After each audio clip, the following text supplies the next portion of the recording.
Good evening, everyone. As I mentioned earlier, my name is Nadina Galle. I'm Director of Science here at Royal Botanical Gardens. I'd like to give you a very warm welcome to the 10th Biennial Patrick Colgan Memorial Lecture. I'd like to begin by acknowledging the long history of First Nations and Métis people in the province of Ontario, and pay special respects tonight to the Six Nations of the Grand River Territory and the Mississaugas of the Credit First Nation, who are the holders of the treaty with the Crown for the lands that RBG stewards. The lands here are the traditional territory of the Haudenosaunee, the Anishinaabe, and the Huron-Wendat nations, and when Europeans first arrived, the people of the Deer, the Neutral Confederacy within this space.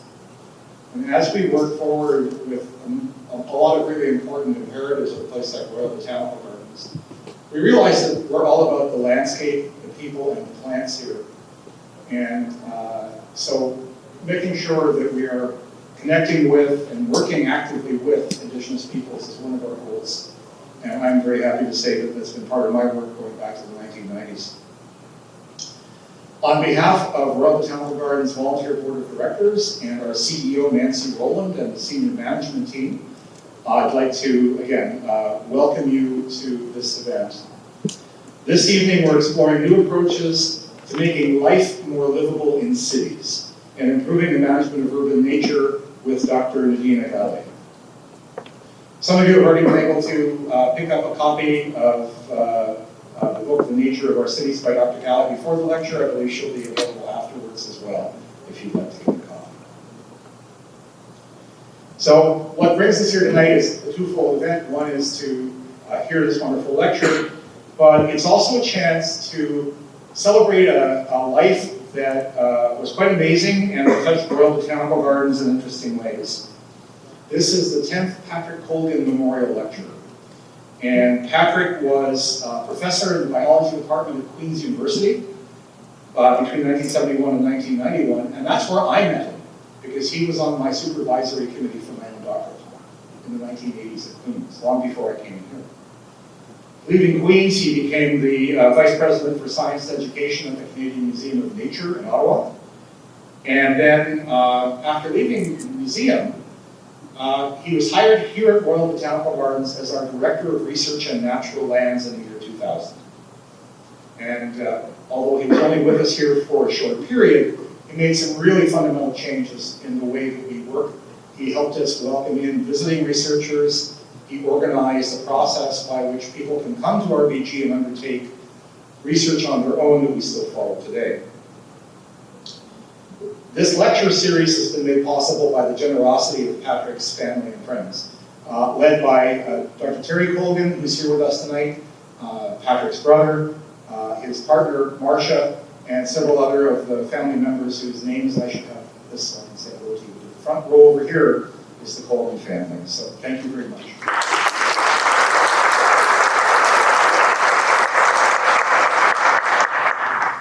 After Patrick passed away from ALS in 2004, and we held a celebration of life here at RBG for him, conversations were flying about a legacy. And led by the family, and several of us were also pleased to tuck in, an endowment fund was created here at RBG, which supports this ongoing lecture series. So this is the 10th of these Patrick Colgan Memorial Lectures. I'm not going to read the entire list of speakers, but they've been an amazing group of people ranging from ethnobotanists and biodiversity specialists to physicians involved in connecting people with nature as a way of improving health, to a wonderful panel 4 years ago of Indigenous conservation practitioners. Our goal in this lecture series is to bring forward science and the public interest in interesting ways. Not necessarily academic science, but science that has real meaning for our lives and also for what this place is about. And it's been such a pleasure to be part of that process from the very beginning. Our speaker tonight is Dr. Nadina Galle. Dr. Galle is a Dutch Canadian ecological engineer, technologist, and podcaster. She's been fostering the idea of the Internet of Nature, a global movement that uses technology to create nature-rich, resilient communities in the face of climate change, public health challenges, and ecosystem degradation.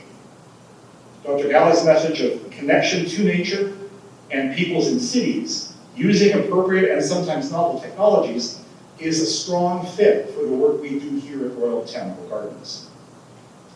Dr. Galle has received several academic and entrepreneurial awards for her work that give you some idea of the reach she has already had. She is a Fulbright Scholar at MIT's Scalable City Lab. She has a place on the Forbes magazine 30 under 30 list.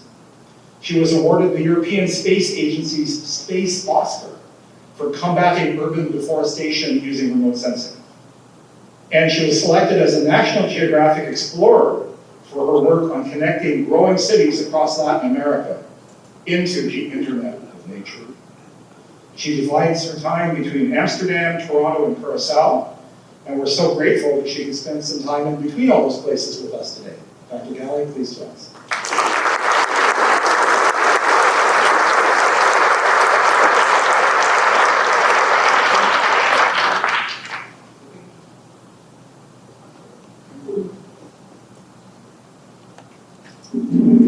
Hello, everybody. Good evening. And what a stunning venue, huh? So, a little over a year ago, one of my mentors, Tony Giovanni, the former president of Landscape Ontario, and no doubt a familiar name to some of you here, suggested I reach out to Nancy Rowland, CEO of the Royal Botanical Gardens, about my upcoming book. And so I did, and Nancy graciously introduced me to David.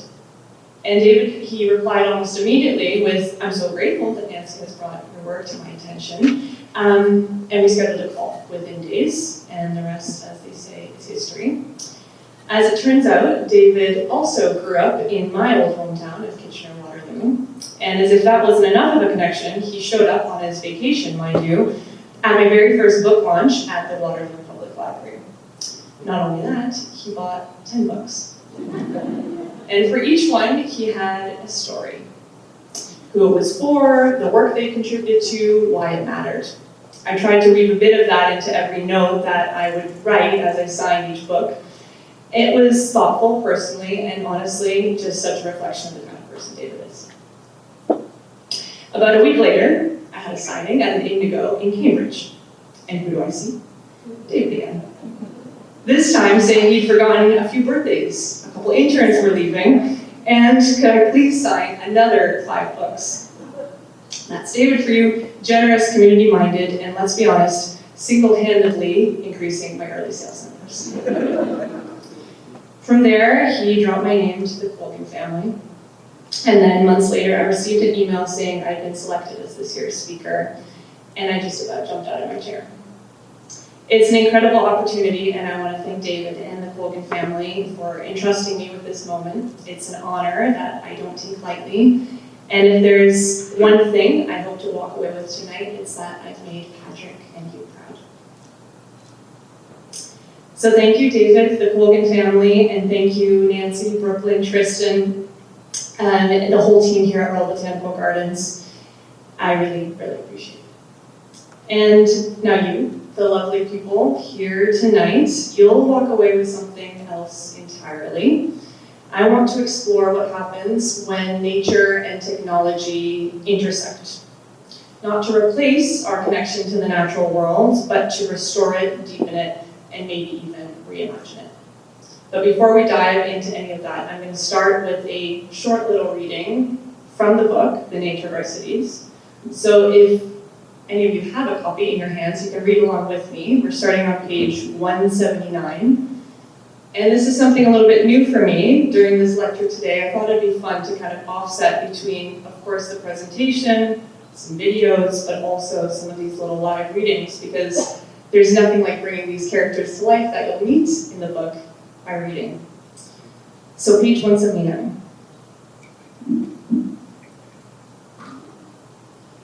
Julieta leads me down around the corner of a brick building, and we begin to walk down a boulevard with a wide-trunked ash trees rising from the center, separating traffic. I asked Julieta which text message touched her the most. She pauses, finding the words. There was one participant, she continues, whose grace and resilience I will never forget. An air horn blares its two-tone note as truck speeds through the crosswalk before me, just a few steps away, casting a cloud of exhaust. I'd gotten so absorbed in understanding Julieta's mission that I'd walked into the street before the signal turned. My fault, I say, trying to steady my nerves. Julieta tells me not to worry. That way, she says. And I see a pocket park where a semicircle of well-manicured shrubs forms a wall around a few small benches surrounding concrete chess tables. The participant, I remind Julieta, taking a seat. Why was that person someone you'll always remember? What she shared was so charged, she says, so emotionally challenging, I wanted to invest great care and respect in crafting the response, she says. I asked her what the text was, trying not to let my curiosity sound impatient. Julieta pulls it up, and it says, "It's been a bit of a rough year," she reads out loud. "My husband and I have been trying to have a baby for a few years, and I just lost my baby," Julieta tells me. The woman went on to describe the complications of her pregnancy, the challenges of accepting and coping with the loss, and the hope that in the future she would be able to bring her children to meet the tree. From those texts, Julieta could tell that the messages were meant for the tree, not the human volunteer tasked with giving the tree a voice. Text a Tree is a prime example of how technology can enhance our connection with nature, so that we can draw emotional resilience from our surroundings. Giving people a means to communicate with urban nature using the tools that dominate modern life makes the natural world accessible. It rekindles the relationship at the core of the hunter-gatherer and agricultural lifestyles that supported humans for most of our existence, allowing us to understand ourselves better. While more research is needed to conclusively demonstrate why it is that exposure to nature proves so vital to mental health, there is no doubt that programs like this make it easier to connect with our environment, or that the cities that incorporate nature-oriented activities into their residents' lives will unlock vast benefits for those people's emotional well-being. That example, let's do this. I like to walk a little bit. That example is Text a Tree. Text a Tree was started by Julieta Sorensen-Kapp, who you see here sitting in front of her favorite tree, Miss Luna Ruby.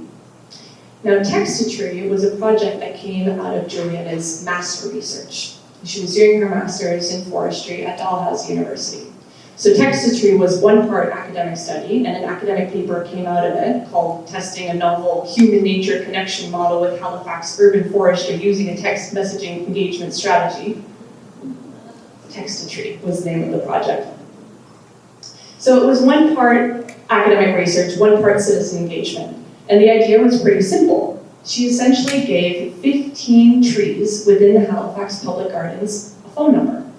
And people could then text that phone number so that they could text a tree. It only ran for 2 months, in July and August, in the summer. And it engaged nearly 3,000 people. And in this time, over 10,000 text messages were exchanged. So I gave you a little bit of what that might look like, but let me give you a couple more. Some of them were very appreciative, right? Things like, "You have been here since I was little, and used to come with my grandparents. We always got ice cream after enjoying the gardens. Thank you for your shade and beauty." To a tree called Molly Tall Tree. Each tree, of course, had its own character, its own name, its own identity. Others were more apologetic, like this one to the Wish Tree. "Thank you for your service, dear tree. Do you feel humans are grateful toward you? We hit you with a frisbee today. Sorry about that." And others were just kind of cute, like to Leif Erikson. "My daughter wants to know, do you have a baby tree?" And some of them were quite profound. And some of them, as you heard Julieta describe, quite difficult and heartbreaking. Like this one, to Miss Luna Ruby, again, that tree that you saw the photo of Julieta with. They wrote, "Hello, Miss Luna Ruby. I am so grateful to have this opportunity to tell you the comfort you have provided. You may not know, even though I've sat under your leafy canopy, but your heavy, gnarled branches that exude wisdom were there for me during my most difficult times. The death of my mom, my dad, and even during a frightening diagnosis.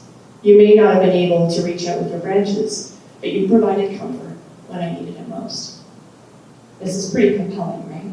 These are all people's darkest thoughts, fears, questions, apologies, things that they wanted to share with trees. One of the participants of this project, after taking part and asking what they thought of it, they said this, and I feel like this really encapsulates it well. They said, "I feel more connected to the trees in the public gardens, and oddly enough, to all trees. Seriously, I'm not even entirely sure how. I think what happened is that I began to see each tree as an individual living creature, and that made me care about the survival of other trees, and by extension, all beings. It made me realize I'm not alone in this world." Now let me give you a little bit more context from Julia. Text-to-Tree was the world's first, albeit still unpolished, attempt at exploring the role of texting in fostering human-nature relationships. Not only did the engagement far exceed expectations, but members of the public clearly engaged with urban trees, and through their interactions, appeared to develop relationships with individual trees. While there seems to be little question that Text-to-Tree was a success, Julia admits that she sees it more as one minuscule proof of concept that illustrates that all human nature interactions we should pursue. The project showed that many people are comfortable forming relationships via text with trees, she explains. And given that, there's so much more work that cities and institutions could be doing to foster these relationships. Gardens and arboretums could launch a phone number to connect visitors to plants. Cities and towns could create automated treasure hunts where clues are gathered by texting plants in the community. Municipalities could develop interactive walking trails in which textable trees offer directions, encouragement, or information. Hospitals, rehabilitation centers, and mental health networks could launch grandmother trees to provide asylums in which participants can share feelings and experiences and seek help from trained personnel. Schools could offer counseling services mediated through schoolyard trees. There's one more tree I want to show you, Juliana says, and I am off. She warns me that it may not look like much, but it is her favorite natural landmark near her old home, one that orients her in her life and gives her strength when she sees it every morning. Her giddiness at the everyday wildlife in her virtual backyard reminds me of my own spiritual reawakening to the nature around my childhood home during the pandemic. When everything is stripped away, Juliana tells me, I am looking up to what I now understand to be the tree that inspires her. We cling to life, to pets, to plants, and to each other. Ultimately, Text-to-Tree allowed people to recognize trees as individuals, even as valued community members, not only for how much carbon they sequester or how well they filter our air, but perhaps even more importantly, for their social significance as institutions whose endurance inspires us. When all our best laid plans seem to fail us, nature's marvels remain.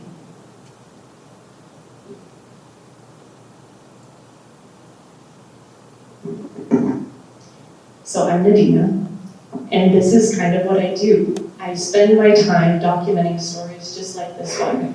Stories that I would say fall at this intersection of nature, technology, and people. And of course, the majority of that is happening in our cities, because cities have become the default habitat of humankind. I finished my PhD in September of 2020 in ecological engineering, and since then I've been on somewhat of a journey, roller coaster if you will, of trying to figure out which medium best sticks. What is the best medium to tell these stories? So I've simply just experimented. The book is one of them, of course. The podcast that we'll get to in a bit is another one. I'm a columnist and opinion writer, and even produced a couple nature documentaries as well. All of this really in an effort to figure out what is the best way to communicate these stories of nature's connection and why it's so critical for us to be connected to nature. But all of this for me started in Waterloo. As I mentioned, I grew up in KW. And Waterloo is the place where my parents moved my sister and I. I was 6, she was 1. We moved to Waterloo for my father's work, .com bubble in the late 90s. And Waterloo, as many of you might know, of course, is relatively well known for its nature. Of course, it sits right next to the Greenbelt. It's perhaps better known for the fact that it likes to call itself the Silicon Valley of the North. It's got a big, big tech hub. And because of that, of course, rapid urban development In fact, I think Waterloo's been listed for the past 5 years as one of, if not the fastest growing region in all of Canada. And because of that, as you can imagine, that comes with some pretty dire consequences, challenges, opportunities, you could say. And I saw this growing up in Waterloo. My parents' house was very much on the outskirts of Waterloo, and now it sits a little bit more towards the center, purely because of all the subdivisions and suburbs, right? This story is not unique to Waterloo. This is a story that we see across southwestern Ontario, across Canada, across the world. And I always thought this was so fascinating, right? I would walk the family dog through these neighborhoods, and I would walk to my newly built high school, which I was one of the first graduating classes just to keep up with all this growth. And we'd walk through these new neighborhoods, and I thought it was so strange that they would first cut down the trees, the meadows that were there, put down the houses, put in the lawns, put down a couple of trees after the fact, and then proceed to call that subdivision Clear River, Forest Heights, Sunset Meadow, you know the ones. I live in one, you might live in one. And I thought this was so odd, right? That we would do this, that we would first remove everything, but know that we still have this instinctual connection to nature, and that it is important to put it back in. I thought that was so strange, especially in comparison to where my family was from, to the Netherlands, and going back and visiting family and friends in this time. The Netherlands is by no means perfect, but it does have a different way of developing a lot of these neighborhoods that are built more around open space, that are built more around this connection to nature. And I think public space and open space really is the key. It's not that the Netherlands, necessarily the Dutch, are necessarily more nature lovers than Canadians. In fact, I would argue for the opposite. But I think it is interesting, this way that we develop our neighborhoods and the way that that then has such a massive impact on our lives. If you think about it, the way in which you live, ultimately your life is just a sum, an aggregation of all these mini micro moments, right? The way that you walk your dog, where you walk your dog, how you take your kids to school, how you get to work, how you come up to your house, right? All these different micro moments that just you and your home and your family, that is ultimately what creates the sum of our lives. And through a lot of years of thinking about this, and I definitely did not have the words for it at the time, but a lot of this was kind of brewing in the back of my head. And when I got waitlisted for journalism school, which is really what I wanted to do, I thought, okay, I needed a plan B. So I went to go study biology at the University of Toronto. And it was there in my very first year that I had a seminar, which, when you know U of T, you know that it's a massive school, especially for an undergraduate. You're in your biology classes with 1,300 other students. And I had one class with one professor, and it was only 30 of us. And that happened to be in something called environmental science, which I'd never heard of before I got there. And that's what kind of embarked me. For the first time, I kind of saw, there's a real academic basis for a lot of these ideas that I had since childhood. There's words to describe what I've been seeing. And it ultimately led me to this question of what can cities do to weave nature into residents' everyday lives? How can we make nature easy? How can we make it embedded into our lives? Because like I said, we've come so heavily, we are the urban generation. We are an entire earth of urban residents, right? Just in North America alone, I believe it's around 83% of us live in some kind of urbanized settings. And many of us will remain here. This is not just where we temporarily move to study or to work or to build up our careers. This is where we're born, this is where we're raised, this is where we start our careers, where we study, where we raise our own families, where we stay in some kind of urbanized setting. So when I say cities, I don't just mean the dense urban cores of Manhattan or of Paris or of London. I'm talking about the Hamiltons and the Waterloos and everything in between that the world has. So how can we make nature more embedded into this? I was very excited to see the topic of the last Colgan Lecture 2 years ago, which is about prescribing nature and the science behind park prescriptions. And the reason why I got so excited about that is, again, thinking back to this question, so what can cities do to weave nature into residents' everyday lives? Ultimately, that comes into looking at different disciplines, right? What can every individual discipline do? Because as I argue throughout a lot of my work, this should not be the responsibilities of municipalities alone. And it's amazing to see topics like this where doctors and mental health practitioners and other people in the medical world are taking more advantage of the resources at their disposal and making that more of an innovative pathway forward. And one of these innovative pathways that I saw, uncovering all these different ways that we can answer this question, I came across quite an unlikely ally, and that ally was technology. The only problem, of course, when most people think about nature and technology in the same sentence, they think about something like this. Not great, right? A lot of people don't really like it when you talk about technology and nature in the same sentence. Kind of sends a shiver up their spine, right? Kind of makes them feel like that's not really something we want to be doing. And I think that here is valid, right? Because I feel like nature is our, technology is synthetic, nature is sacred, at least to the vast majority of many of us. And putting them in the same sentence just feels kind of wrong. But as I've discovered, if we're serious about that goal of having more nature in our cities, we'd be foolish not to use technology. Of course, we have to use it in a responsible, ethical way, like I'm going to show you today, but we need to figure out a way to make these two work together. Because I believe if we don't figure out a way to do this, then we can't meet that ultimate goal. All of that thinking came together, and I decided now about 6 years ago that idea, the use of technology within urban nature, needed a name. And I called that the Internet of Nature. Partly, of course, as a bit of tongue-in-cheek reference to the fact that the smart cities movement has their most ubiquitous technology called the Internet of Things. And partly a tongue-in-cheek reference to the fact that nature and the earth, of course, has its own version of the internet, this biological communication network that connects a lot of different living things. And I called it the Internet of Nature, this classification of technology specifically designed to map, monitor, and manage urban nature. Now, that came about in 2019, as I said, in preparations for a TEDx talk. Out of that came an academic paper, and then, as I said, I graduated in September of 2020 at the height of COVID, of course. So with all of the opportunities to do events like this stripped away and the chance to meet people, I thought I would join the rankings of many who decided 2021 was the time to start a podcast. So I did that.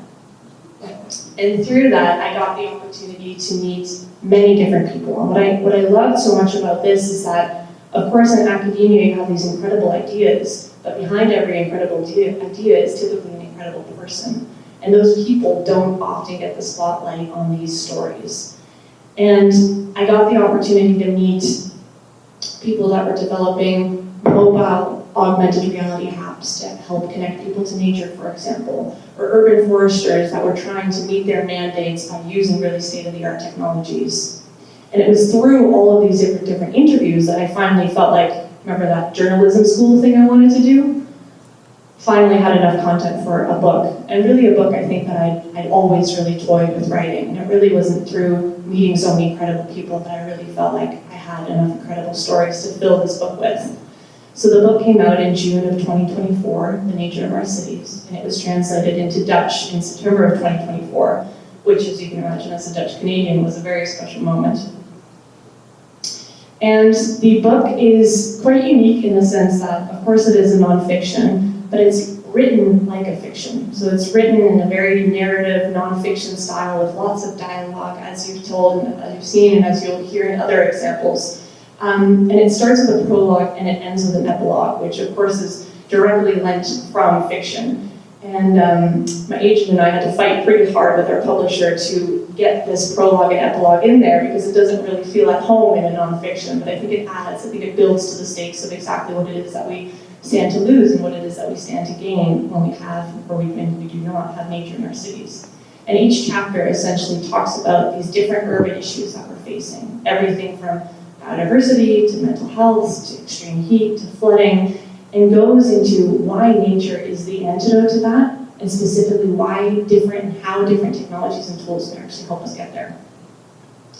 So what I want to spend the rest of the time that I have with you today is introducing you to some of this cast of characters.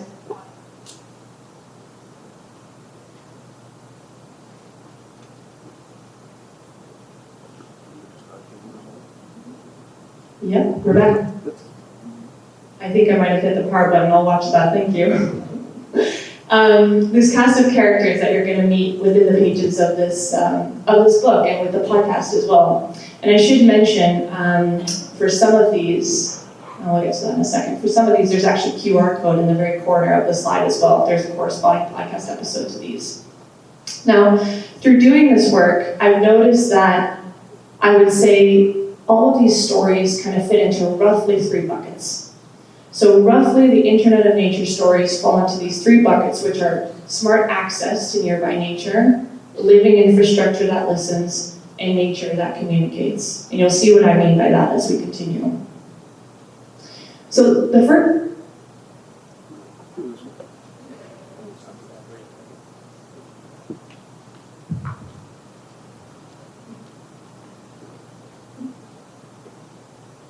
Yep, there we go. So the first person I want to introduce you to is Cecil Konijnendijk. Just to show of hands, those of you that have heard of Cecil Konijnendijk before. Okay, a couple of you. So I'm glad I brought him up. And this is what I mean, by the way, by this QR code here. So if there's a corresponding podcast episode, then you can go ahead and scan that. So Cecil Konijnendijk is a global urban forester. So he travels the world and helps cities have better, more resilient urban forests. He's Dutch, like me, but he spent most of his career abroad, first in Sweden, and then later, for many, many years, in British Columbia. He was a professor of urban forestry at the University of British Columbia, up until quite recently, until he moved back to the Netherlands to start his own company. And Cecil has really made a lot of waves recently because he came up with something called the 330-300 rule in urban forestry. The 330-300 rule is relatively simple, and that's exactly the point. The idea is that every person looking out of their window of their home should be able to see 3 mature trees. They should, in their neighborhood, have 30% canopy cover. So if you were to look down at a satellite image of your neighborhood, would 30% of that be covered by canopy in the summer with the leaves on? And your home should be 300 meters from the nearest park. So just a show of hands, think about your home. Do any of you meet the 330-300 rule? Show of hands if you do. Oh, wonderful. I want to know where all of you live. And what's so incredible about the 330-300 rule is that if you have any urban foresters here in the crowd, you'll know that 30% canopy cover, that's something that urban foresters have talked about for a long, long time. That's been the goal for a long time. That's what you see in a lot of master plans, in a lot of vision documents for urban forest vision plans and master strategies. But what's so great about the 330-300 rule is that it kind of has this system of checks and balances built in. Because as you can imagine, if you have a goal as a city to meet 30% canopy cover, you might meet that, but it might mean that all that forest is saturated to one side of the city and a lot of non-forested areas on the other side of the city. So as we just discussed, it's all about weaving nature into people's everyday lives, right? And if all the forest is on one side of the city, we're not going to be meeting that goal. And what 330-300 does is it has this kind of system of built-in checks and balances, if you will. So yeah, you could live in a heavily forested area, right? You could be able to see the 3 trees, you might live in a good neighborhood with good canopy coverage, but it's also important that you're able to visit a park space, that you're able to enjoy this nature and have access to nature for a whole range of different activities. And what Cecil has done so well, in my opinion, is he's done something that I would argue not many urban foresters have been able to do, and that is hit the mainstream. He has made this 330-300 rule accessible to news anchors and journalists around the world, and it's been making headlines ever since he came up with it in 2021, I believe it is, so 4 years now. So he's had, the World Economic Forum has covered it, he's done a TEDx talk, it's been covered in The Guardian, and a whole host of different publications. And I think that's so powerful about this, because again, it's very much the industry that I find myself in is trying to make a lot of these stories and hit the mainstream, right? Because clearly all of you live in incredible neighborhoods, and there's more of that we need to see in the world. Cecil decided to work together with another Dutchman, Joost Verhagen. And Joost Verhagen owns a company in the Netherlands called Cobra Green Insights. And Cobra Green Insights basically uses a bunch of state-of-the-art mapping technologies to map green space. So they partnered and they had a very, very simple question, which was, how much of the homes, how many of the homes in the Netherlands meet the 330-300 rule? So I think here we had like 90% of you. How many homes do you think in the Netherlands meet the 330-300 rule? Just yell it out. 30%? Anyone else? 10? 55? I'm afraid you're very correct. It's 7%. Only 7% of the homes in the Netherlands meet the 330-300 rule, which I think is quite shocking, right? Because as I started this presentation, me as a kid looking over to my family and friends in the Netherlands and getting very inspired about the way that they do it, turns out we still have a long ways to go. And I think that is a factor of a number of things, right? Growing density is one, obviously the tension with a lot of greenbelt agricultural land is another. And also just being able to maintain it, right? We like to always talk about planting trees, right? When we talk about increasing canopy cover, we immediately go to planting more trees. And we forget a lot of the time that the very hard work is in fact just in maintaining what we have. So how did they do this? Well, they used a whole bunch of different data sources. And one of them was tree inventories. Tree inventories. A tree inventory is essentially a very basic means, a database, if you will, of all of the trees that inhabit a specific area. It forms the basis of any good urban forest management plan, right? You can't manage what you don't measure. The majority of tree inventories, at least as I found in the research of my book, are done either like this, or sometimes even worse with pen and paper. So as you can imagine, a tree inventory would involve going to every individual tree in a city or in a neighborhood. And again, here you can make deductions, right? Are you doing it just for street trees? Are you doing it for street trees and for park trees? Are you doing it for all trees in the public right-of-way? So are you doing it for all trees in the city? So there's different ways to go about it. And it typically looks something like this, where you're visiting each individual tree and jotting down information like the species, the location, the diameter at breast height, the crown volume, and the condition of that tree. All very important, of course. But as you can imagine, when this gentleman finishes doing the first tree, the data that he's done by the last tree is already going to be outdated. As you can imagine, it takes years to do something like this. And this data is really important. The reason why it's so important, the reason why we have to have such good tree inventory data is because it becomes the basis of a lot of things that a lot of goals that we set for ourselves. So just quickly, this is a screenshot of a software system called iTree. And essentially what iTree does, it takes tree inventory data and it gives you an estimate of the monetary value that the services that tree provides are. So it gives you an idea. For example, it says, well, this tree is filtering this much air, that's worth X amount of dollars. This tree is sequestering this much carbon, that's worth X amount of dollars. This tree is filtering this much water for us, that's worth X amount of dollars. As you can imagine, for the non-tree, non-green, non-plant inclined people, this is a really valuable tool because now you're speaking the language of investors, real estate developers, municipal planners. So this is really key information. But as you can imagine, with any model, your output is only as good as your input. And frankly, the tree inventory data, the field data on which this entire thing is built, sucks in a lot of places. So, not to worry, there's innovation happening. There's innovation happening. A number of different companies are doing this, and I'm going to zoom into a company called Davy Resource Group, and their partner in this called Biennial. And they're working on something called smart tree inventories. And essentially what that means is that they are letting a machine do the scanning for them. It looks like this. It is a LiDAR scanner on top of a tree. So a LiDAR is essentially the tool that self-driving cars use to make sure they don't run into anything or anybody. Essentially, you scan your surroundings using a laser. You can't see it, but you're doing this at such high granularity that you create this you create a 3D map of your surroundings. And then this company, Biennial, together with Davy, the smart tree inventories is all about taking that data, masking out everything except for the trees. So you're left with something like this.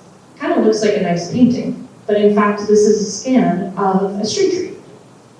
And what this information is able to show you at very high accuracy and also very objectively. Because I've done this work in the past, and if you're in the field and you're looking at a tree, what I might estimate the canopy volume to be or the crown volume to be is going to be much different than the person after me and the person after that. This is giving you high accuracy, but also the same measurement every time. And as you can imagine, this takes a matter of days and not years, meaning that you can also be doing this every year. So it gives you all that information that you need. The only thing that it's not very good at yet is species. That's a tough one for the AI to figure out. The interesting thing about this is, as I was kind of alluding to earlier, a lot of the urban forestry plans, a lot of the way that we manage trees in our cities is very much based on how many stems we're putting into the ground every year. You just heard me say, we talk about increasing our canopy, we immediately go to, okay, we need to plant more trees. The problem with that, if we look at this as kind of traditional tree accounting, if you will, bear with me, the problem with that is on your balance sheet, if you will. If it says that you have removed 100 trees, but you've planted 200 trees, that looks good, right? You've got a net gain of 100 trees. But what that doesn't account for is the massive amount of biomass that you've lost, right? You're out 100 fully grown, huge trees, and you've replaced them with much younger, smaller trees. So remember that graph, all the monetary values, that system that helps you determine, what ecosystem services, this three services of a tree, how much money that's worth? That, of course, is going to take a hit. But when we measure trees in that way, that's what we're going to get. If we measure trees in this way, it does something really unique. And this is my point with all of this technical stuff. It leads us to a world that we can start redefining the success of urban forestry. So not looking at how many stems have been added, how many stems have been removed, but in fact, how much crown volume growth have we had year over year? How much is our urban forest actually growing in terms of the benefits that it provides us with? Because the vast majority of a tree's benefits are in the size of its crown. The bigger its crown, the more birds it's going to hold, the more insects, the more air it filters, the more it cleans our air, the more public health benefits it offers us, the more spiritual significance that we feel to that tree. That's something really, really crucial, and that's something that all of these other systems have not been able to capture until now. So this is quite revolutionary stuff. Not because of all the cool technical stuff. We can geek out about that all day. What I think is really cool about it is that it's radically changing how we determine the success of urban forestry. Now, LiDAR does not always need to be strapped to the top of a car. There's multiple different ways that we can be doing LiDAR. So some fun ideas here for the Royal Botanical Gardens, which, as some of you might not know, is not just a garden, but actually has large woodlands as well as part of its property here, is thinking about how we might be able to be doing some of those measurements for the urban forest canopy strategy that RBG has, because yes, it has its own urban forestry canopy strategy because it has that many trees. And another interesting use case that I was thinking of is mapping some of its invasive tree species, like the hybrid magnolia tree, which I know has been causing a bit of a problem. And there's different ways to do this, right? Because as you can imagine, in a dense woodland, you're not going to be able to drive a car around with a LiDAR scanner.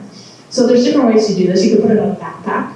You can have a little handheld sensor. You can have it flying on a drone under canopy, and you can be having it flying on a drone above the canopy. And there was a study that came out in, 2020 by HIPAA and his colleagues. And they found actually the highest accuracy was on the backpack. So who knows what we might see traveling through the woodlands. If you see a gentleman like that with something on his back like that, don't be scared. The next character I want to introduce you to, or characters I should say, is Allison Young and Lila Higgins. Allison is front and center there, and Lila is up with the peace signs there. And Allison and Lila had an idea. They had an idea 10 years ago at this point, in 2016. It was a very simple idea. Allison is working at the California Academy of Sciences in San Francisco. Lila Higgins is at the Los Angeles Natural History Museum. And they worked in community science, in community engagement. How do you get, not unlike the Royal Botanical Gardens or botanical gardens around the world, how do you get people in the door? How do you get people engaged? How do you get people to care, quite frankly? So they had an idea. They said, what if we could use a tool that's already familiar to a lot of people, a smartphone in their hands, and through the use of an app called iNaturalist, what if we could invite the public to map as much biodiversity as possible directly in their own communities in a 4-day period? So they started that in 2016. It started as a friendly rivalry between San Francisco and Los Angeles, and that's all it was for the first 3 years. And then multiple different cities in the States started taking part, and then some Canadians, some in Mexico, and before you knew it, 10 years later, it was a global affair. It kind of went viral, to be honest. This is just an idea of some of the stats. So as I said, this is their 10th edition that just passed 2 weekends ago. So 10 years.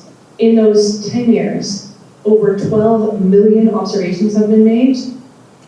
360,000 people have taken part, and together they've mapped 113 species. Just to give you an idea of this year's numbers, so there were 669 cities and regions that took part all around the world, in 62 countries. Collectively, they made 3.3 million observations. In fact, this year was the first year ever that the iNaturalist app saw 1 million observations in one day, which is insane if you think about it. And collectively, they gathered information about 73,000 species. Just a show of hands, who here has iNaturalist or another kind of flora or fauna ID app on their phone? So quite a lot of you, yeah. It's a fun tool, even just to use in your own garden or your own, or here in the gardens. I should say though, the City Nature Challenge is all about documenting wild biodiversity. So anything that grows naturally or wildly, or anything that lives naturally or wildly. So no potted plants, no cats, dogs, no selfies, that kind of thing. And of course here also AI has a role to play. So the reason why iNaturalist is able to identify as many species as it does is through the use of AI, for its classification, being able to recognize, seeing photos of different species all taken at different angles. As you can imagine, this app gets better and better by the day, and having such heavy use through these 4-day bioblitzes every year at the end of April obviously really help as well. So the app works by, you take a photo, or you take a sound recording of a bird, for example, and it helps you identify what that thing might be. But there's other fun ways, interesting ways, that we can use artificial intelligence with all this data. Because if you can imagine, let's go back to those numbers for a second, 3.3 million observations in 4 days' time, over 100,000 people across 62 countries taking part. Like this, ecologists and biologists around the world, they can't even make this amount of observations in their lifetime, let alone their colleagues' lifetimes. Like we're talking about an army of biodiversity soldiers that are going out there with a very targeted goal in mind. And that's exactly what I love about the City Nature Challenge, is that it's getting people outside. It's getting people to take photos of things, understand what grows around them, learn about them, because I believe it's only when we truly start to understand and learn about something that we can actually begin to care for it. So AI is helping to do a lot of the classification, but it's also helping to do a ton of analysis. Like look at this fun one here. Having it ask, things like, tell me what's the most commonly photographed fungi species in each US state? You get something like this. Now we could use this, let your imagination run wild about what kind of questions you could ask a global biodiversity information database like this. It is truly fascinating, not just for the general public, but of course all the researchers around the world that are using this research. I got the opportunity, as David mentioned, when I got a grant from the National Geographic Society as an explorer to go to La Paz, Bolivia. Why did I go to La Paz? Because La Paz has been crowned the winner 3 years now, 4 years, if you include 2 weekends ago, in a row of the City Nature Challenge, which is quite a feat, as you can imagine. Every year it's neck and neck, it's the same story now, every year it's neck and neck with San Antonio, Texas. Random, right? San Antonio, Texas and La Paz are neck and neck, and it's always La Paz that comes out on top. So I was fascinated, in this. I had already been diving into the story just personally, like taking part in the challenge whenever I'm in a city that's participating. for my book research, but when I got the opportunity to do this, I was fascinated, which was how did they make this such a success? And the true secret ingredient, the true secret sauce, as you will, is they've been working on this for years and years. They've gotten nearly every school in La Paz to take part, meaning that the City Nature Challenge is baked into every biology curriculum across the municipality. And not just in La Paz, but now they have 10 different Bolivian cities that are taking part. Now, you could say Bolivia is cheating, because of course they are one of the most biodiverse countries in the world, but we'll let them have this one. So together with National Geographic and with the Wildlife Conservation Society, which is one of the organizations that runs the City Nature Challenge, was able to go there and create this documentary about why La Paz has been such a success to inspire other cities to take part. And one thing that really stuck out to me, this is me with 10-year-old Olga that's taking part on her mom's phone, mind you, that's taking part in the challenge.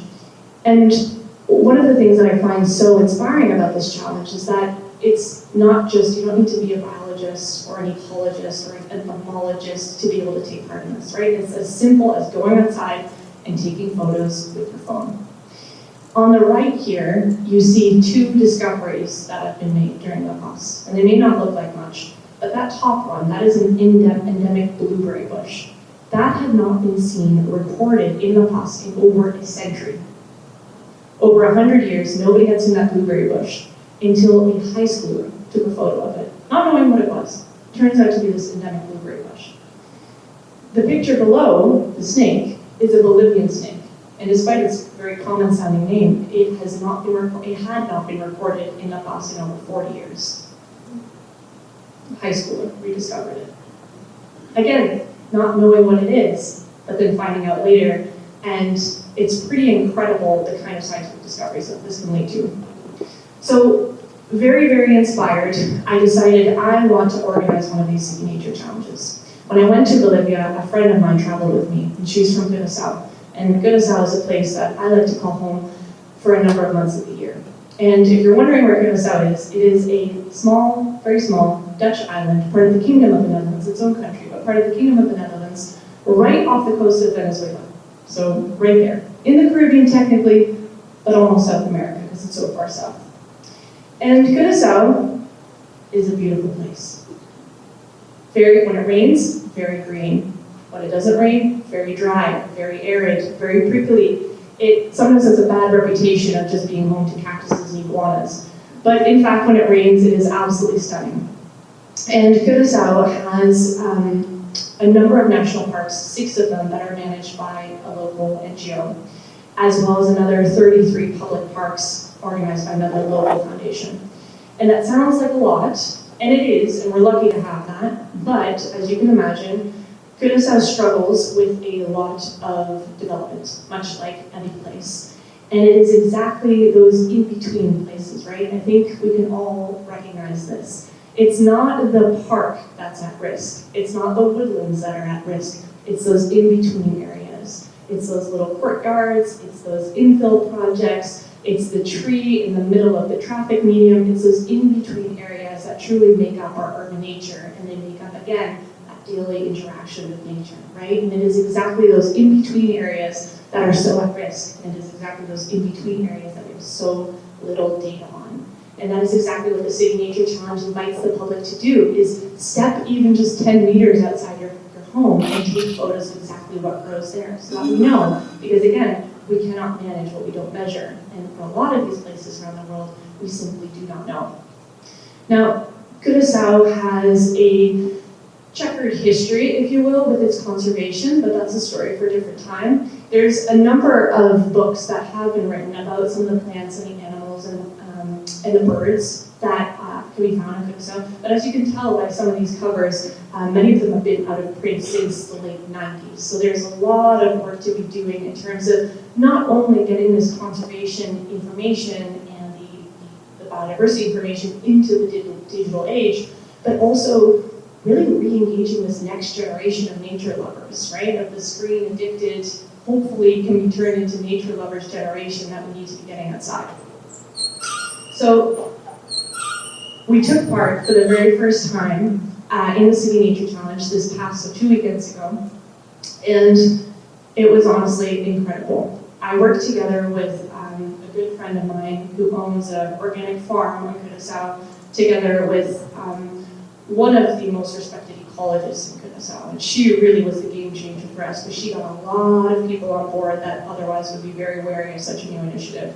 And she really is the key to why it became such a success. So even though we only got about 200 people involved for this first iteration, we managed to get over 10,000 observations and collectively get information on over 1,200 species. Our goal, mind you, was 200 species. So we were completely blown away by this. But don't let me tell you, I think the best way is for me is to show you. Wow, Curaçao, the very first City Nature Challenge was a huge success. Together, you logged over 10,000 observations, nearly 1,200 species, and over 200 of you took part. We are seriously impressed. And it wasn't just nature lovers. Schools, businesses, and even ministries, everyone joined in from all across the island. And the energy was just amazing. Pinadala sa akin natin ang ako sa sinabi, notable sa akin ay ang mata nakita dito at school. I think it's very interesting to see if we can get more information and knowledge about our land and the species that we're. We had observations from all over, from the middle of the city center to the most western point of Botanical and even to the south. And we made some seriously unique discoveries, like the long-snouted seahorse, the white-tailed deer, the peregrine falcon, the three-scaled ground snake, and the black scorpion. I am still amazed that we found the Melocactus curvispinus. It has never been recorded on Curaçao before.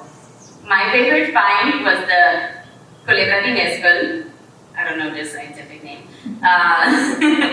It's just such a cute little animal. And I was just turning around the rocks on Monday morning, and there goes one, super quick.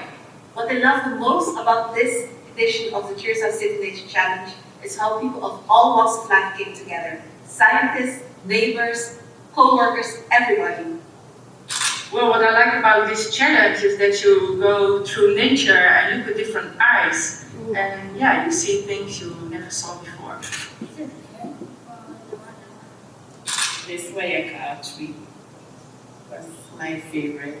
Whether it was a super rare sighting or a species that we started to take for granted, we're so excited to share more with you about everything that was documented. And it doesn't stop there. We are thrilled to announce that City Nature Challenge Curaçao will be back next year. So go ahead and mark your calendars. The next edition will run from April 24th to 27th, 2026. See you next year!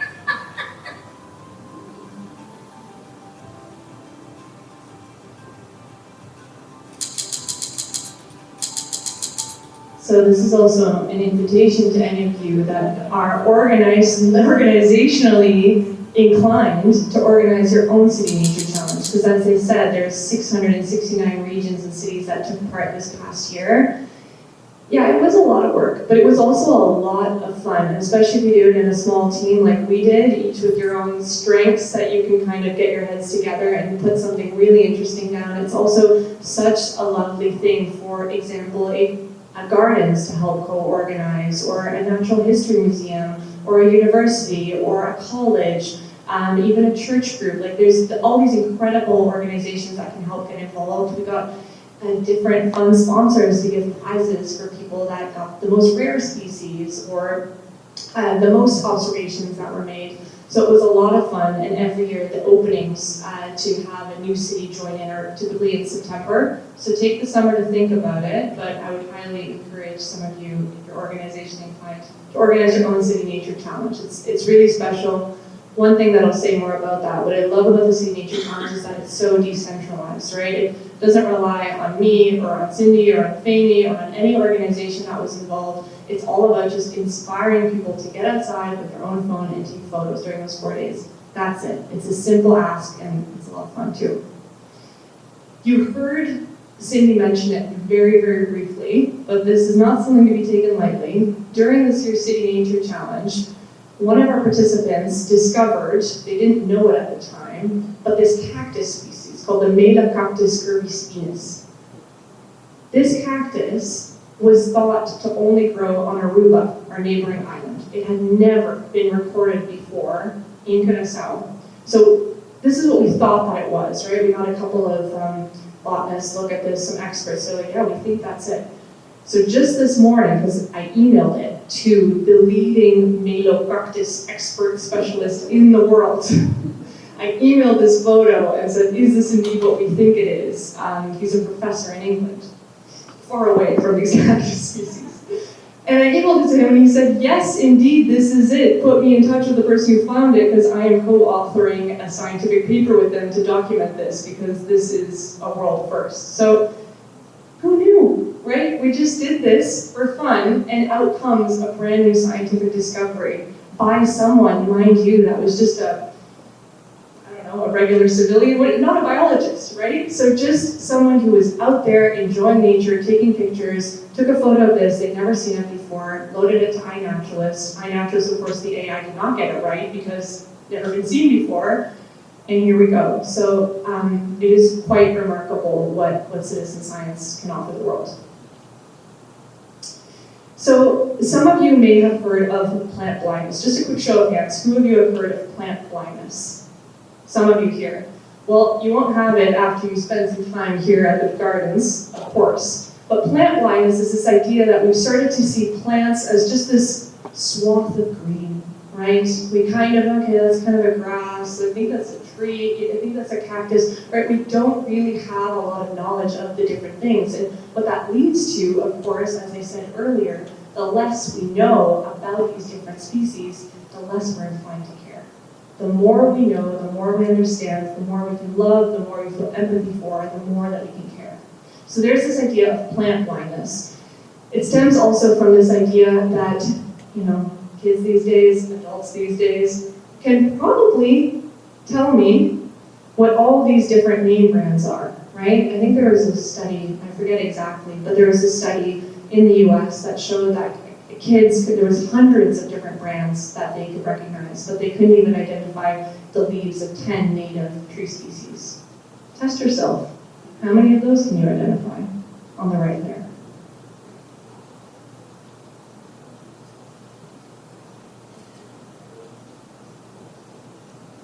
So we've heard of plant blindness now, but there's also something known as insect blindness. Insect blindness is exactly what entomologist Vincent Colgan in Leiden at a museum called Naturalis Biodiversity Center is trying to combat. So Vincent is an entomologist, which means that he studies bugs, he studies insects. And he was absolutely heartbroken, as you can imagine, when he came across this German study, or these two studies, I should say. This one on the left here hit the mainstream media quite hard. It came out in 2017. As you might remember, some headlines around that time around the lines of insect Armageddon, the great decline of insects. Some of you might remember this. Basically, what this German study found is that they found that there was a more than 75% decline in 27 years' time of flying insect biomass in these protected areas in Germany when they were studying this for 27 years. Another study that was published in Biological Conservation found similar findings, even worse, that 40% decline of different insects had declined in the past decade. So this is pretty radical stuff, right? I think the best way to describe this is, do you remember when you were a kid and your parents are in the back seat, or maybe you're driving yourself, and you were going up north Ontario, right? And it was the middle of summer, cottage country. You just remember coming out of the car and your windshield would just be like covered in bugs. Does that happen anymore? Sometimes, some areas? Not really, not as much, right? But the problem with that is that's anecdotal evidence, right? And that's a lot of these things. As you see it, you feel it, but there's no really way to have any hard numbers on this. Well, that's exactly what Vincent was inspired to do when he and his team designed Diopsis. And Diopsis stands for Digital Identification of Photographically Sampled Insect Species. And it just looks like that. It's just a little thing out in the meadow with this big yellow target, bullseye, for flying insects. Diopsis, interestingly, is how it's got its name, is also the name of the genus of the stock-eyed flies. So that's kind of a fun name for the camera. Now, the Diopsis camera works by attracting flying insects to that yellow bit that you saw here. So flying insects land on that. There's a motion sensor, and when the motion sensor goes off, a photo is taken. And based on that photo, and then again with the power of AI, able to detect, classify what kind of species of insect it is, but then also calculate its biomass. And that's really critical, because that's, as you remember that German study, that's how they measure the decline of insects, is the decline of biomass of insects. Again, I could show you all about it, but I think it's better to learn or to hear directly from Vincent's mouth through the book. So I'm going to do another short reading, page 146, for those that want to follow along.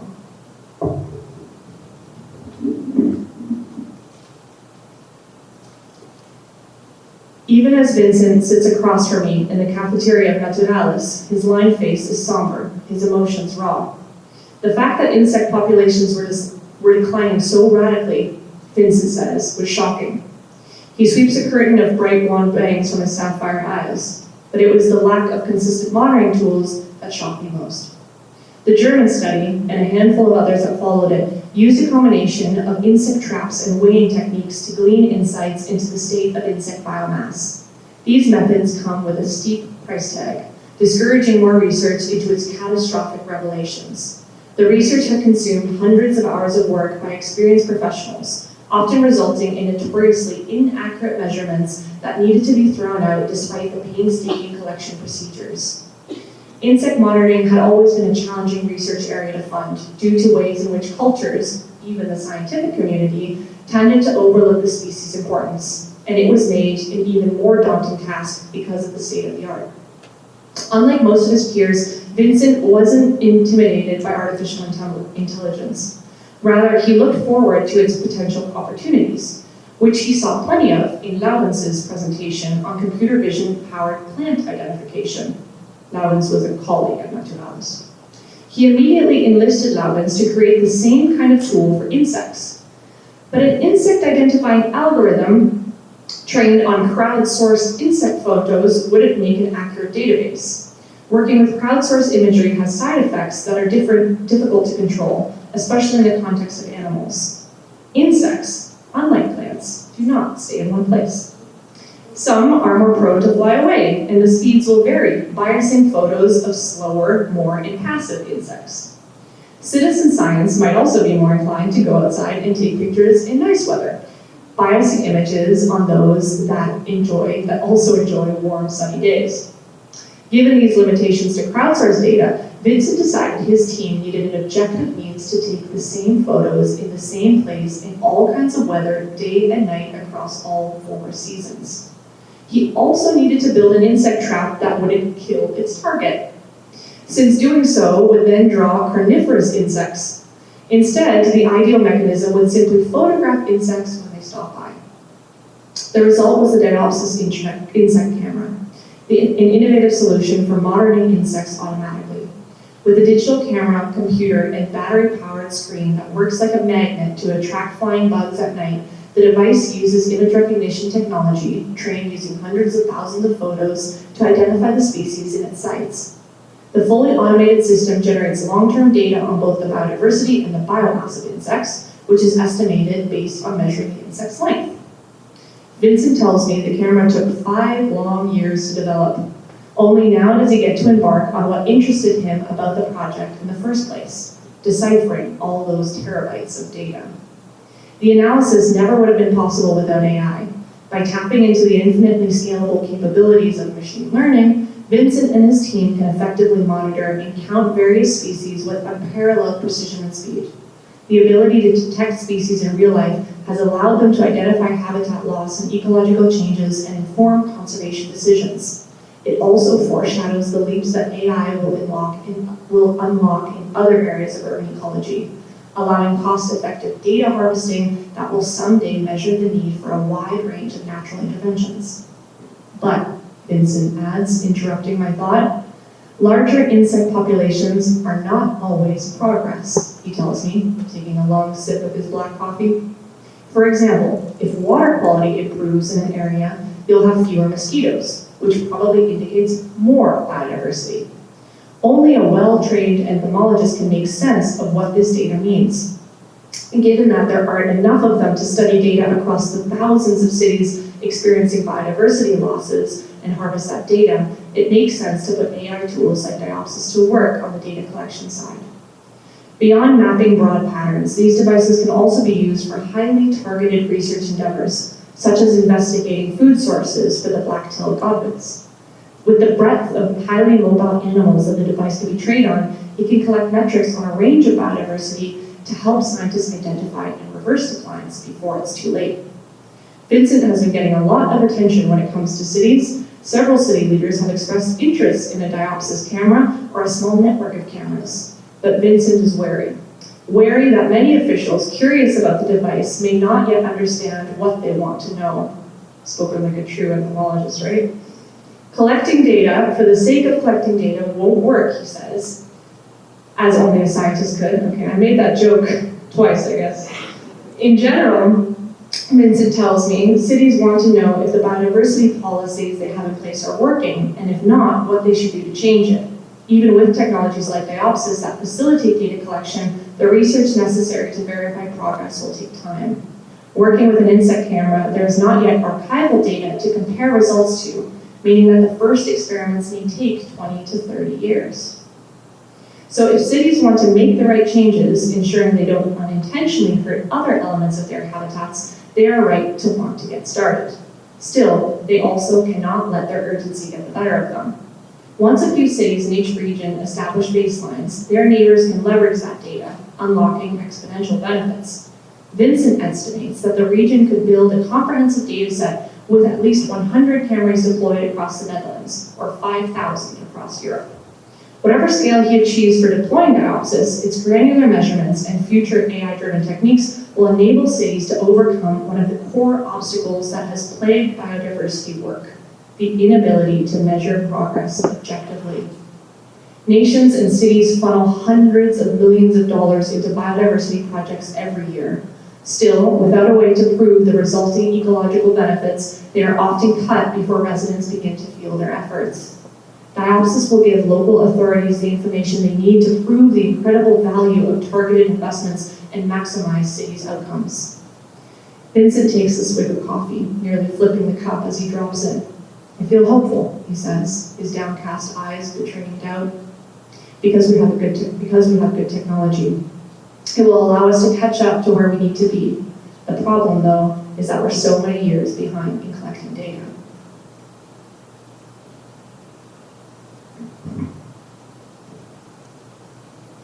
So Vincent, I think what I love about this interview that I did with him is that he is, this is his baby, and yet he is so deeply critical of the things that I can and can't do. Moving on to another Dutchie, Buk van Dijk. Buk van Dijk is a theater director, and she's a theater director that had a very nomadic childhood. Her parents moved her from place to place, different continents, and when it became time to have a child of her own, she decided to settle down in Amsterdam North. And Amsterdam North is a typical post-industrial neighborhood. So it's just across from the river that separates Amsterdam North and the rest of Amsterdam. This is where a lot of industry, Shell, for example, a lot of industry took place, a lot of shipyards.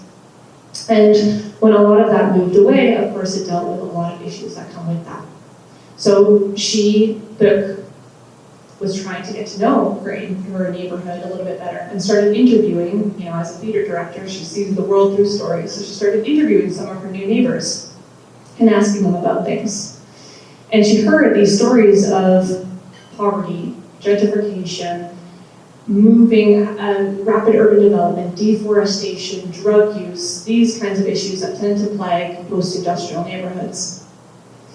And she began to look at another neighbor, her tree neighbors, the oaks, the ginkgos, the elms, the ashes, the maples that she shared this new neighborhood with. And she said, isn't that interesting? If these trees could talk, I think they would tell me a lot of similar things. I think they would tell me stories of gentrification, of deforestation, of pollution, of chronic stress, chronic disease. Turns out a lot of the issues that people deal with, trees deal with as well. So she came up with a pretty innovative idea. In fact, it was the first time, to my knowledge, that anything like this had been done. She created an audio tour of talking trees. That's been done before. What hadn't been done before, it was a GPS-triggered audio tour of trees, meaning that through the software that she used called Echoes here on the left, you would press play at the start, and you would walk. It would say, okay, go to the left, and you would start walking to the left, and then as soon as you came into this geofence, of course you wouldn't see it, but if you came into this geofence, the audio would be triggered, and this tree would start talking at you. Sometimes you could hear the tree before you could see it, and it would say, hey, come a little closer, come a little bit here. So you'd be walking this loop of these 6 talking trees, and she called it Reuzen van Noord, or Giants of North. One of the trees that I got to meet while on this Giants of North talking tour was Marije.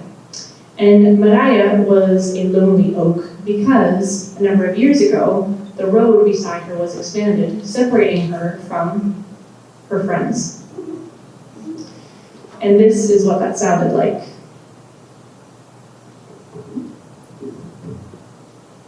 Page 170. Come over here, a soft voice calls out. Yes, dear, here, a little closer. Can you hear me? Standing alone on a street in the neighborhood of Amsterdam North, I swiveled my head, disoriented. I had put on my headphones as I left my house an hour ago, so I should have been prepared for these sounds.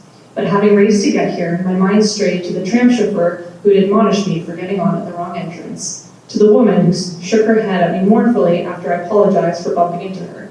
Now, it seemed, I was hearing voices. Then, as I looked up, I was surrounded by the sprawling oak before me. Its pointed leaves catching the breeze and reflecting ever-changing shadow puppets on the ground. Finally, I remember why I came to this small square, surrounded by misfit houses, some renovated to the T, others neglected for decades, and a glassy branding and design agency that sounded the pitchy trumpet of gentrification.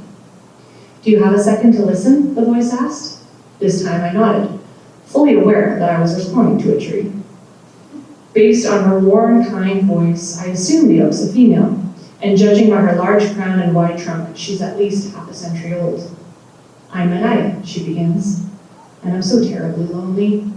2 years ago, I could catch up with my friends on the other side of the street, but now, she trails off. Behind Nadina, I see a row of elms neatly planted along the quayside, separated by a busy road.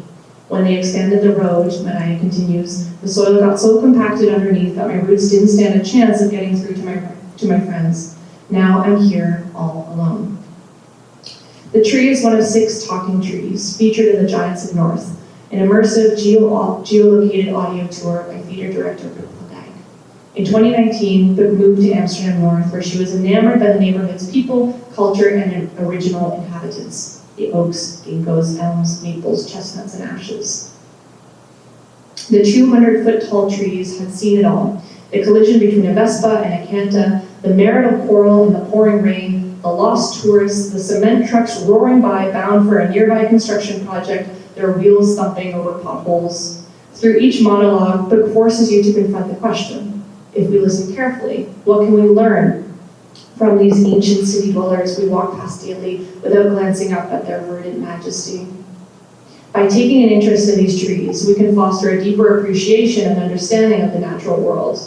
From marveling at the intricacies of a delicate flower to watching a bustling bird feeder, these small acts can ignite a passion for nature that fuels the desire to protect and preserve it for future generations. Urban nature, which invites us to learn about it, reminds us that regardless of how far we stray from the natural world, we can never fully sever our connection.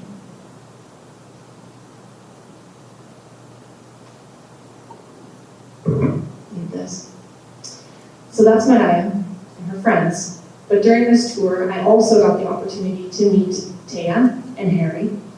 Thea was a tree that was mourning the loss of her sister, who had been cut down shortly before.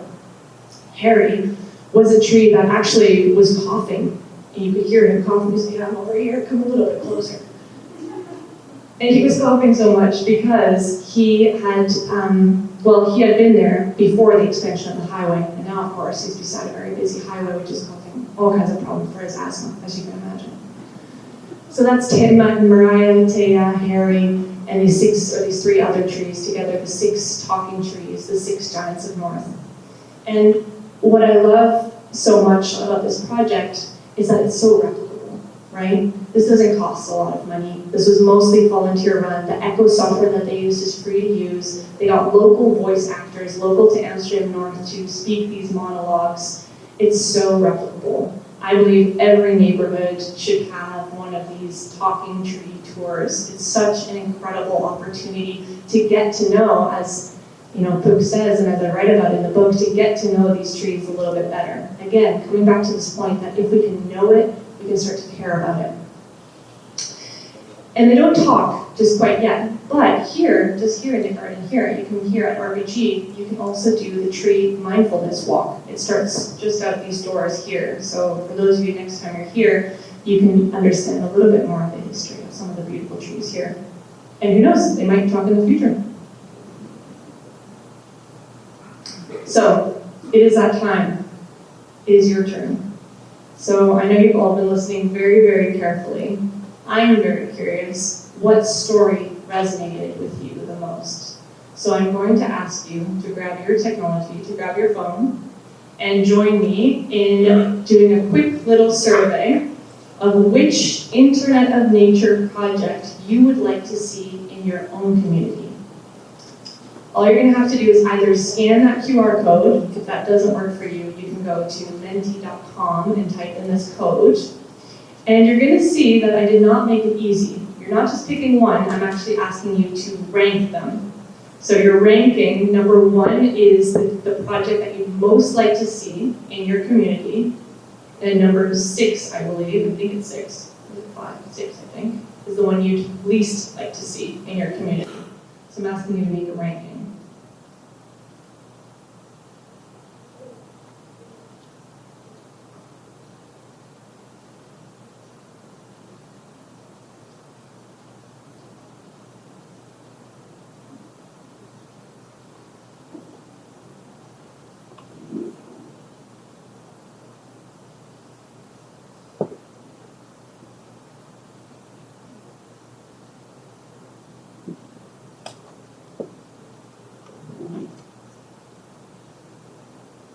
Okay, so it looks like we've got our first results already coming in. Ooh, it looks like it's neck and neck between the Talking Tree Tour and the City Nature Challenge. And the Smart Tree Inventory. Well, the one that what I like so much about these first two is both of these initiatives are completely citizen-led, right? This is just a matter, yeah, Brooke had a creative background, but she's not a tree person per se. She did this purely on her own accord, and the City Nature Challenge is the same.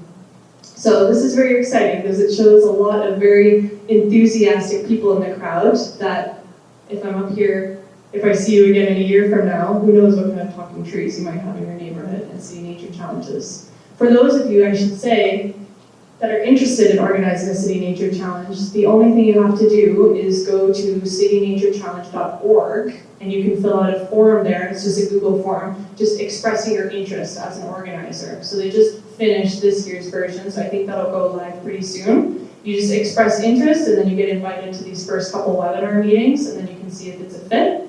And then they'll work with you and give you a bunch of materials to help you organize, and there's a bunch of wonderful webinars that you can attend that can help you. So they're doing this for 10 years now, so they know what they're doing. What's also great is they have a bunch of educational toolkits on their website as well, so they can also help you get lots of schools and children's groups involved as well in the challenge. So that's fun. Thank you for indulging me.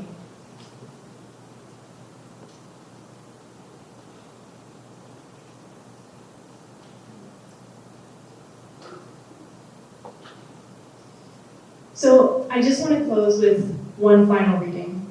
And the reason why I want to close with this one is that, as I hope that you've seen throughout tonight's presentation and the vast array and wildly mystic cast of characters that I've introduced you to and the different ideas that they have, I hope that you've seen is that technology here is not in the #1 slot, right? It's always nature first and technology second. But technology can be a very, very powerful tool to help us get to that ultimate goal, which is, of course, having more nature-rich cities. And that means also, yes, coming to terms with that. I hope that one day the Internet of Nature itself will become obsolete. And with that, I'll just close with this. Someday, I hope that our children, and this is page 245, someday, I hope that our children will be able to argue that this whole book, that my career as an ecological engineer, in fact, entirely missed the point. Nature's value should not be reduced to what it does for us, that quantifying the benefit of a stream or a hillside, things altogether precious for their own sake, is as illogical as trying to bottle a rainbow. Indeed, the sensations we feel when walking through an ancient forest, the spectacle of witnessing a shooting star, are beyond the capacity of explanation in many ways. Future generations would say that we must marvel at the grandeur of our natural world without commodifying it or even trying to reduce it to the incapable terms we call language. In today's unnatural society, however, we must first show each other what our habitat means to us. For example, how 2 decades after Peter planted a community garden, the average health span of his neighbors has increased by 10 years. How just after a year after Marina moved the tiles from her backyard, her house suffered significantly less flood damage than her neighbor next door. How Shakar, who cleared the brush from his property, was the only one on the street whose house did not burn. How Sadie taught kids to play an augmented reality game for nature conservation, and now they come home with better report cards. How Mariko's company, which mandates daily forest walks, has employees 10 times more productive. To someday appreciate nature on its own terms, we must first bridge the gaping hole between ourselves and our environment by learning to name its manifold and highly tangible benefits. Imagine it this way. I hope to tell my son, when he admonishes me for the self-centeredness of my perspective, a few years after you were born, I decided to go to the gym for a selfish reason, to work on my beach bod. But as I continued training, I discovered how tending to my physical well-being elevated those around me. It made me a more loving partner, patient mother, generous neighbor, and dedicated ecologist. In the years before you can remember, we'd grown so far from nature that we needed to follow a similar course. What started as a selfish attempt to quantify its benefits transported us to a place where we can now understand something so much more powerful, an intrinsic connection to our habitat that sparks transformations across communities far and wide. The Internet of Nature was never the destination. It was merely a stepping stone, a meandering path that led us to a place where we could appreciate the Earth's beauty without the taint of economic motives. A place where a towering tree and a wriggling snake need no justification other than our love. The day our Internet of Nature becomes obsolete will be the day it finally succeeds.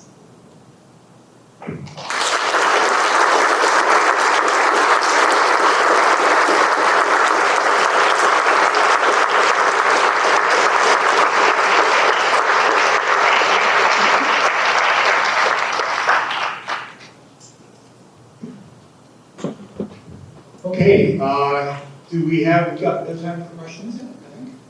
So does anyone have questions for Dr. Galle?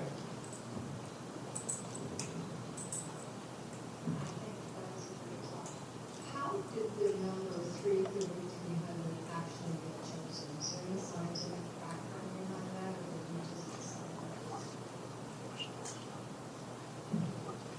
That's a great question. So just for those of you that didn't hear, she asked if there was any scientific backing to the 3 and the 300, and the 30.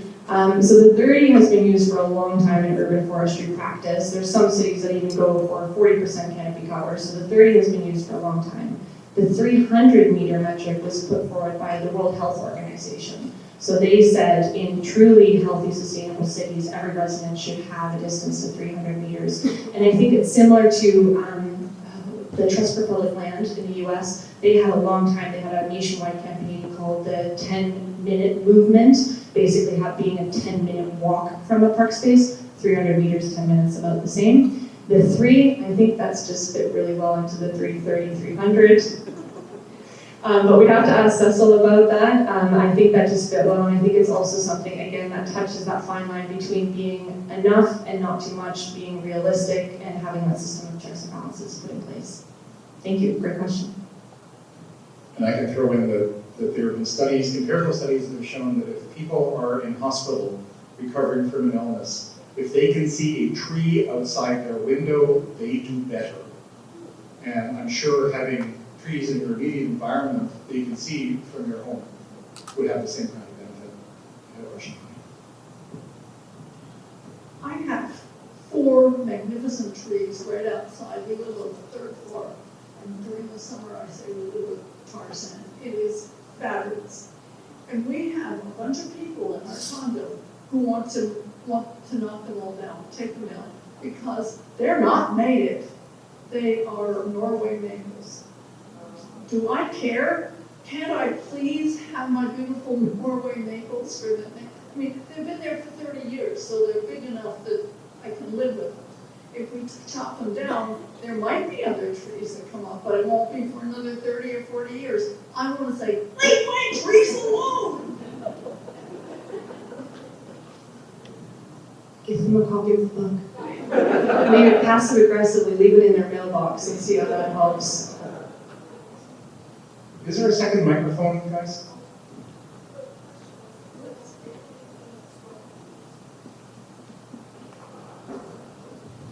That's a tough one if you don't know the context, but I would say in general, yes, better to leave what we have than chop it down and try to replace it with something native. Of course, like rather than we choose, I wanted to suggest this, be like, okay, we'll leave these as is, and then we'll pick another grove and we'll plant 3 native trees there. What do you think about that?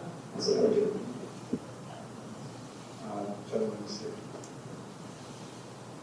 Brooklyn's got a microphone. Yeah. In the City Nature Challenge, I know you said it only runs for 4 days a year. Can we upload photos to iNature like all year round?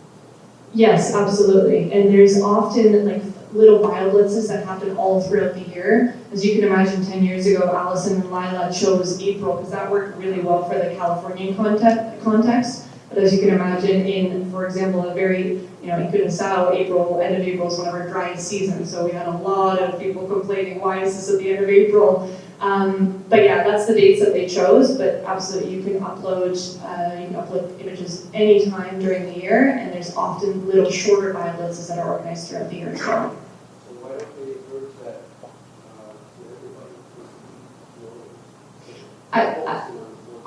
I think they do. So the City Nature Challenge organization is not, in fact, its own organization. It is run by the California Academy of Sciences and Los Angeles Natural History Museum as kind of a side project. So this is what they have the capacity to organize this 4-day BioBlitz end of year. And iNaturalist itself is also a complete not-for-profit. I believe their whole core team is like 6 people. So, but I will say iNaturalist, because of the City Nature Challenge, is getting a lot more recognition as also one of the few free flora and fauna apps where all of the data that's being produced is actually going towards science versus a lot of other flora and fauna ID apps that are out there. They're privately owned, so the data isn't as available for researchers. And just a quick addition, if I may. So if you're using iNaturalist, there is a Royal Botanical Gardens project on iNaturalist. All of RBG's lands are automatically in the background.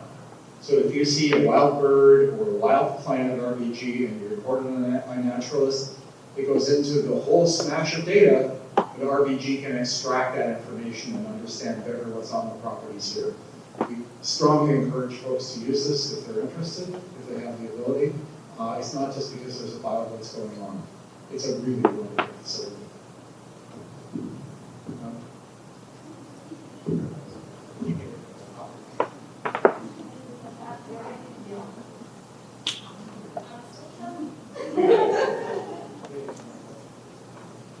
Thanks so much. It was a lovely talk. I'm wondering if there's any place where there's a database of not-for-profit apps that can be used to support this kind of work other than iNaturalist, because I tried searching for them myself, and short of using ChatGPT, which I could have done, I just thought of that now, but is there any place that has a resource for good apps that are not-for-profit that are used for science as well that a consumer can contribute? That's a great question, and I think it actually would be worth reaching out to iNaturalist with this exact question. I don't have an answer for you. I do know other ones that Merlin app is another great one. It's also known as the Shazam for birds, which does the same thing but for birdsong. That one's run out of the Cornell lab, so that's another wonderful resource as well. That's the other one that immediately comes top of mind. But I would absolutely reach out to them. The other one I'm a little bit wary of though is that we don't have this huge fragmentation of all these different apps. There's a couple of local apps that have come up that say, okay, well, we're like iNaturalist but for this local region. But luckily, all of the data all tends to go to the same place, which is the Global Biodiversity Institute database. Global Biodiversity Information Framework. That's it, yeah. Thank you, great question. And so just noting, folks, we are running a little bit late. Maybe we can get 2 or 3 more questions max in. Dr. Galle also would love to be able to get more books out to you. She needs a little bit of time for that. But if you notice on the page up here, she is very reachable and approachable online. So if you have questions, I would also encourage you to reach out after and drop her a line. NadinaGalle.com is the website. Thank you, Dr. Galle, for a really excellent talk. I had a question about the ill effects of AI on the environment. So I probably, like many people in the room, my Google now, every single time I search anything has an AI response. And I don't know if it's fake news or not, but some of the environmental advocacy groups I'm in say start using a different browser because the use of such frequent AI has some ill effect on the environment. So that's an intersection of lots of the things you talked about. I wonder if you could comment if there are ill effects of AI, and if so, how we should mitigate them. Yeah, absolutely. And ChatGPT is the same. I was just having a conversation here previously that if you're more polite to your ChatGPT, you're causing more work for them, aka, the venture capitalists in California is costing them more money, but of course it's having more of an environmental impact. And I think that's something that we're just starting to understand, just what our tap behind our screens means, in a broader sense, and the data centers that are needed to be able to keep up with all of that. So it's something that I think we have to be highly aware of and responsible for, but it's also something that I see very much as just following the global trends of what's happening and the resources that we have available to us. And in the meantime, again, I don't think I'm the person to answer in terms of which browser is best, but I do think it's something to be wary of. And one thing that I've seen more and more in research is taking the AI offline as much as possible. So for example, not one of the examples in the presentation, but there's this talking tree on Trinity College campus in Dublin, and they wanted to do a similar thing where you actually have a talking tree that you can ask it questions and answer it, and they've done it all locally on their own server there, meaning you're not having this constant tie back into the internet, which is causing all of this additional energy use. So that's an interesting thing that I think we can do, especially when we talk about the sensor networks that we have in our cities, is taking more of those and having them more being offline. But it's a difficult question that I don't have the answer to yet. One last question, please. Oh, sorry, this is just a quick question. When you participate in I can't remember the name of the event where you capture the images from the City Nature Challenge? Yeah. If you joined, if you create a group and organize that, can you access the data for your group? Could you then see how your group, just for those participants? Yes, so you can create a project on iNaturalist, and essentially during those 4 days, even if a participant doesn't say yes, join the project, all their observations that they make within those 4 days in that geographic region will be included in the project. So if you go to the project page, you say City Nature Challenge Hamilton, you'll see how many observations you got, how many participants, what they've seen, the species. So yes, you can do that. You can filter it all by species, by type. So it's really quite fun. You also get a map of everything. So you have all those systems built in. I'm sorry. So I went for EcoSchools Canada, so we work with schools across Canada. So if the schools are participating across the country, could you create an EcoSchools project? I guess I'm asking. this might be too specific. Yeah, you could create a separate project for that. You could also create a different iNaturalist account for that too, if you wanted to see how different schools were doing against each other. Because I'm not necessarily a fan of giving 10-year-olds smartphones, so I like the idea of being able to have a class iNaturalist account, then using old digital cameras, collecting those photos, and then putting it all under one iNaturalist account. Cool, thank you. Yes, and you don't have to use a cell phone. You can take a photograph with a digital camera, put it on your computer, and upload it to iNaturalist afterwards.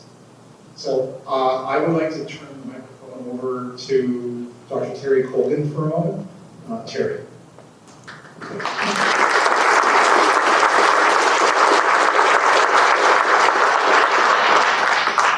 On behalf of CEO Roland, David Galbraith, Dr. Galbraith, everybody here and our family, I say thank you very much for giving us an interesting new perspective on nature and how to